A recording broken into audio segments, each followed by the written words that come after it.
This podcast is presented by the Bank of San Antonio, our community's power source for entrepreneurial business growth. This episode is dedicated to all the entrepreneurs out there powering the possible and earning their growth every day. To build your business even further, consider joining the network of entrepreneurs at the Bank of San Antonio. Member FDIC. Today's story is about exploring your capacity. What are you capable of? What could you accomplish if you gave it all you have? How will you embrace opportunities? Lynn Peters has spent the last 25 years exploring her capacity to build better things, not just in her own hometown, but across the United States. She's a nationally known architect and a voracious challenge chaser in search for the next great problem to solve in her own distinctively creative way. This conversation is about an architect, and it's not. It's about imagining the things you wish existed and having the courage to create them. I was probably in middle school. My parents say that I said I wanted to be an architect, and my older brother said that I couldn't do it, and that's why I did it, which I don't know if that's true or not, but there could be some truth to that. But I was pretty young. I was always interested in art, and I was always interested in science and in building. I probably didn't understand what an architect did.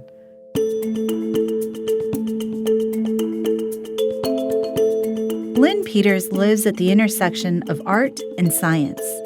As the founder of LK Design Group, she plans and designs spaces for an eclectic array of clients, preferring a diverse project list as a key business strategy. Lynn builds better things by being curious about capacity, and that curiosity moves her to maximize potential.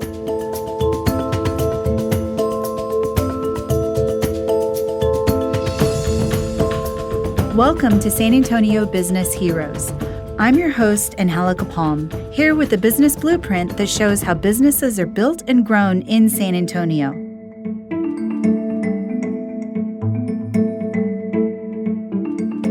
Today, we share exclusive insights about cultivating collaboration and the rush of exhilaration when you accomplish something great. No one knows this better than Lynn, who started her company at age 28 with a couple of $1,000s of personal savings and absolutely no fallback plan. Today, LK Design Group has 15 employees and a roster of well-known clients. Her daily mission is to build relationships, measured by, as Lynn says, clients knowing that they can depend on you. You know, I wasn't sure, and I started it just kind of wanting to do my own types of projects. And then just over the years, it has grown. And so now, 22 years later, I'm licensed in, I think, 41 states, and we do work all over the country.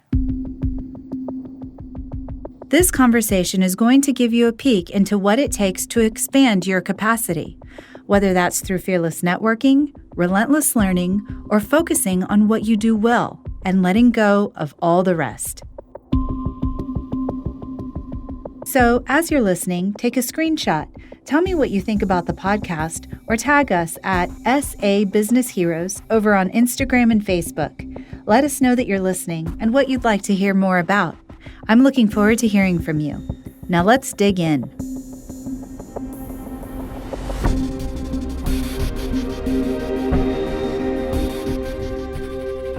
LK Design Group was a result of turning wrongs into rights.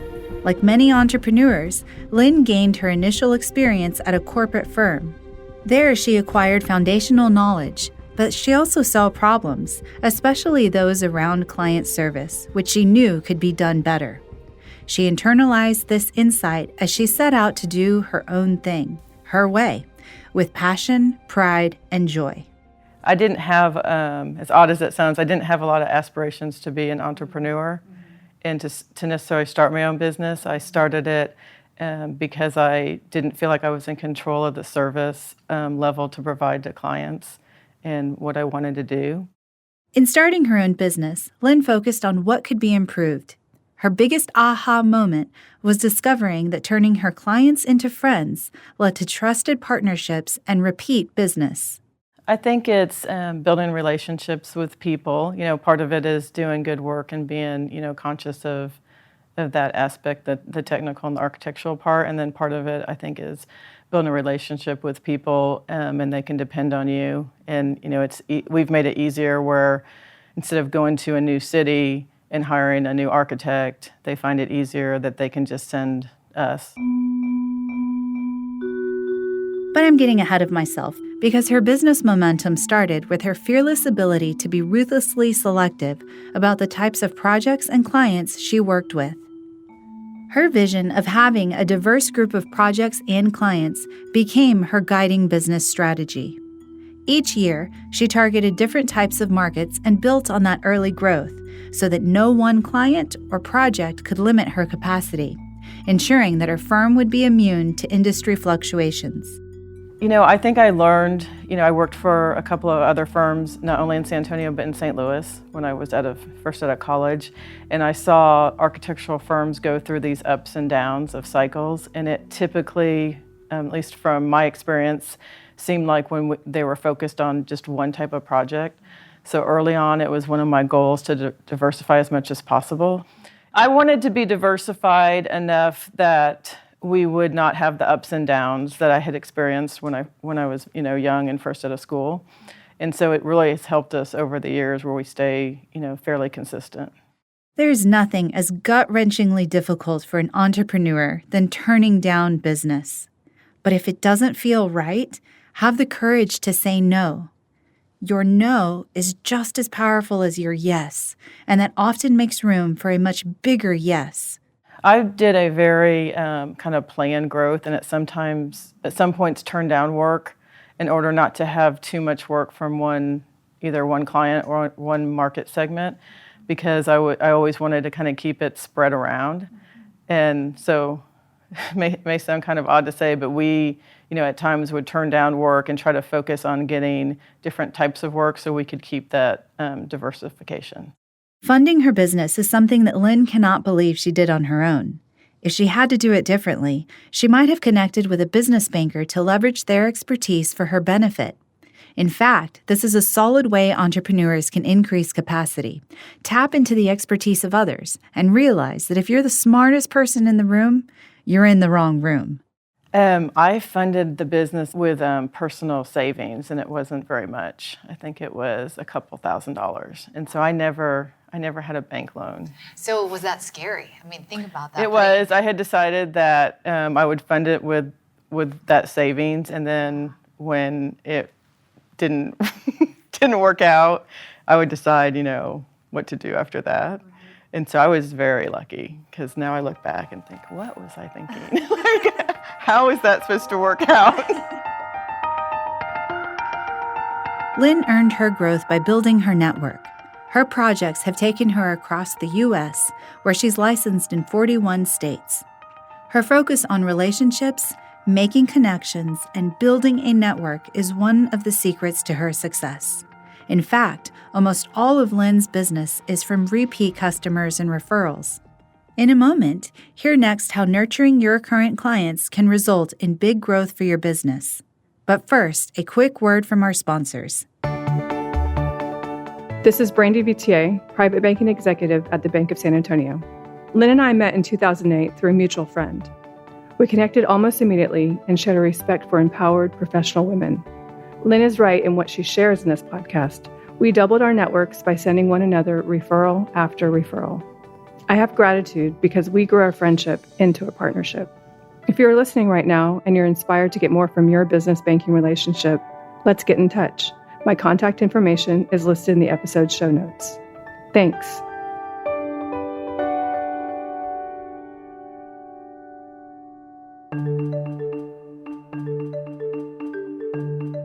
We last left off talking about how focusing on your current clients can expand your referrals and diversify your job list. Your network is key to building a business over time versus getting projects here and there. Either from someone coming into San Antonio market and us building a relationship and then asking us, will you go to Dallas and Houston, and next we're going to Oklahoma and Kansas, and I don't know what happened to get us to, almost all the states, but it's been through relationship. When your clients grow, you should too. Spend time with successful business owners. Ask questions. Take in the advice that serves your vision and leverage the knowledge you gather. Don't get jealous about the competition. Get smarter. Remember this vital key when building your network or your community of people. It's not just about making and building. It's also about keeping and extending. If you are truly building your network, it's a dynamic and constant process. Being connected is an always thing, not a check the box and done thing. How will you know when you need to step up your networking game? When the phone calls, emails, and texts stop. I mean, I would tell them to look at the market and study the market and make sure, that there was room in the marketplace, for that type of business, to, build a relationship with a bank, and, a bank loan would be probably, a good idea, and a line of credit established. And that was going to be a lot of hard work. It doesn't come easy. I think there's some people that think having a business is an easy thing and you don't have to work as hard, but it's, quite the opposite. Many entrepreneurs go out on their own because they want to do things their way, but that independence comes with a demand to continually improve. It's easy to become comfortable in what you know, but it's also a good way to become irrelevant. Lynn is continually motivated by using innovation to enhance her business. In fact, now, for all client proposals, she uses virtual reality so that clients can see projects before they come into being. It's always changing, and technology is always changing in our profession.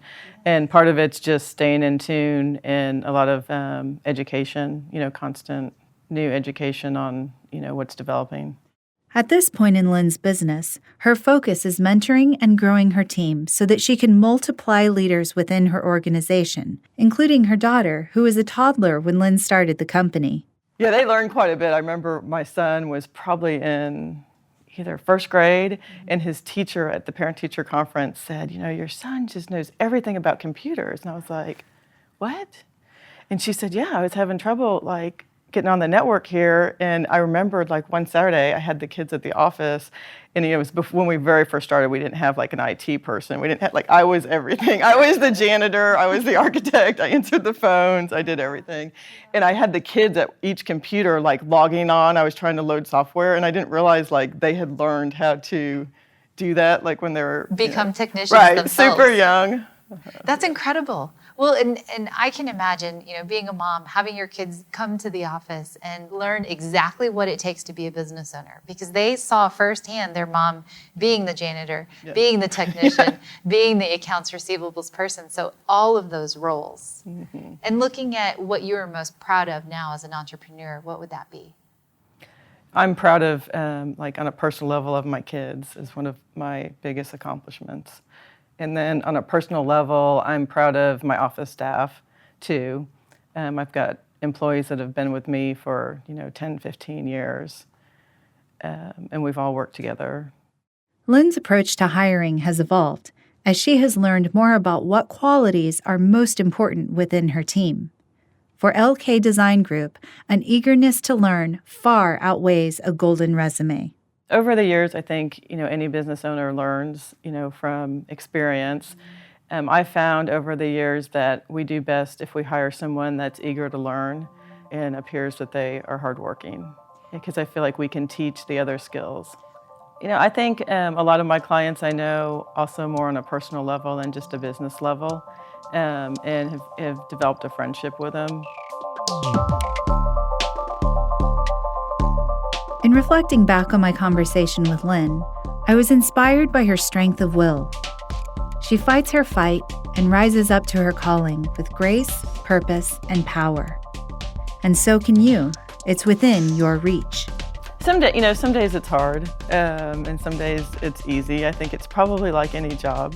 I feel like I've been fortunate, and the company's been fortunate, and I think it's come from just a lot of hard work and employees that have also, given a lot of hard work over the years. Do you ever stop thinking about the business? No. Constant? Constant. From first out of the day to the very last? Yeah. Yes. When you look at the next 15 years of your business, what do you see happening? I see transitioning and giving, more people a leadership role, and kind of mentoring people to do what I've done over the past 20 years and hope that they're, continued and successful.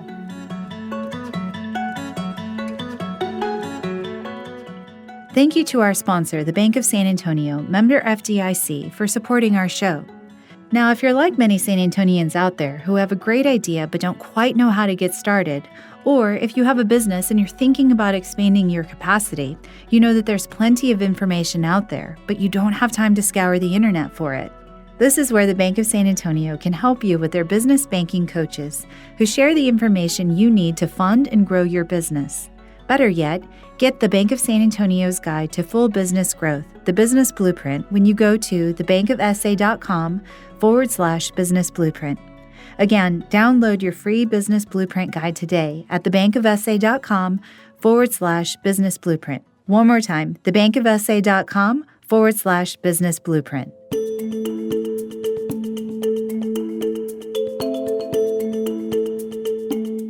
Thank you for listening to the show this week. You can subscribe to the show on Apple Podcast and Spotify or wherever you get your podcasts. And while you're there, please do give us a review. You can also write to us on Facebook and Instagram at SA Business Heroes. Our show is produced this week by Catherine Sanchez. Also, special thanks to Lynn Peters for sharing her expertise and advice. I'm Angelica Palm, and you're listening to San Antonio Business Heroes from the Bank of San Antonio.